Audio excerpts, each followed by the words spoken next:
The laws will come into effect, but till everybody gets used to it and the new stores get their licenses. Some provinces have more up and running right away, others don't. But I think they're taking a pretty common sense, pragmatic and measured approach to get the new stores online. And they offer a little perspective. Please keep in mind that the enforcement of the new cannabis laws is not the only public safety issue for police agencies in Canada. One priority, though, is to keep out organized crime. Once the laws are fully enforced, you will face stiff penalties for possessing cannabis you know to be illicit. We're also counting on clear packaging and labeling that details penalties for illegal production and trafficking of cannabis. And police say they are ready to deal with drivers on pot. While there may be only one roadside detection device that has been approved, that is just one enforcement tool.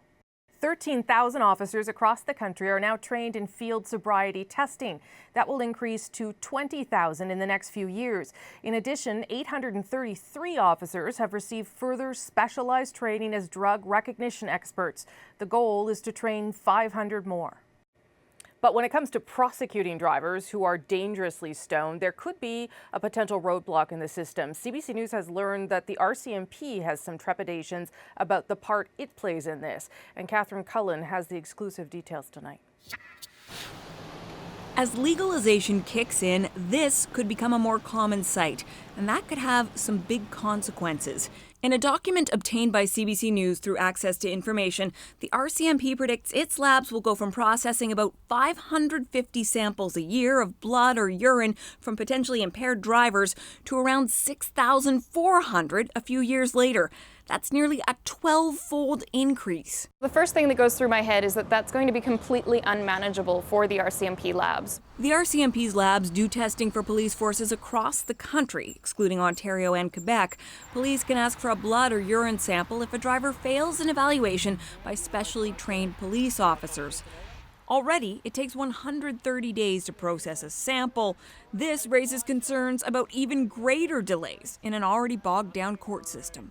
Not only do people have to wait longer to see where their cases are going to go, wait longer to see if charges are approved, wait longer to have those cases progress through the courts, but also victims of impaired driving cases have to wait longer for justice. And where does that 12-fold number come from? Well, the RCMP wouldn't speak to us on camera, but in emails, the force pointed to what happened in the United Kingdom when that country decided to ramp up the number of officers trained to detect drug driving. Canada's force says the increase will happen gradually, but there's debate about the entire prediction. The head of Canada's Police Chiefs Association says it's possible to turn to private labs if there is a backlog, but he's skeptical of how big the problem will really be. I think we will see a bit of an increase, but I don't think there's going to be a dramatic spike. But a representative from Mothers Against Drunk Driving backs the RCMP's estimate. Their estimates seem reasonable to me, given the uncertainties. We have a significant number of drug-impaired drivers on the road and relatively few charges and convictions at the current time. The RCMP says it is hiring new lab staff, but the process takes time, and they won't have everyone hired and fully trained for another couple of years. Catherine Cullen, CBC News, Ottawa.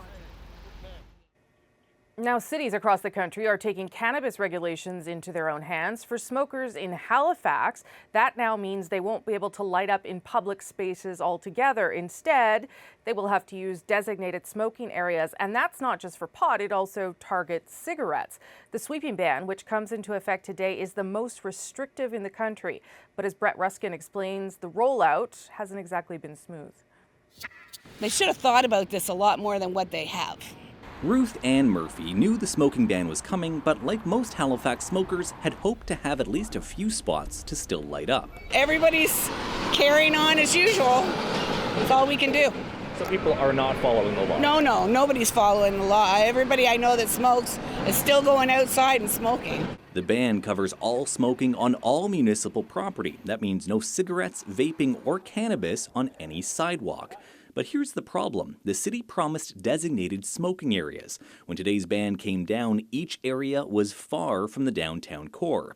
And even smokers at those sites, like Bob McLean, weren't happy. You know, it just peeves you off. They kicked us out of inside, and now we're kicked out of outside. Nova Scotia has the second highest rate of cigarette use in Canada, and the province leads the country in cannabis consumption as well, with 23% of Nova Scotians saying they've used it in the last 3 months.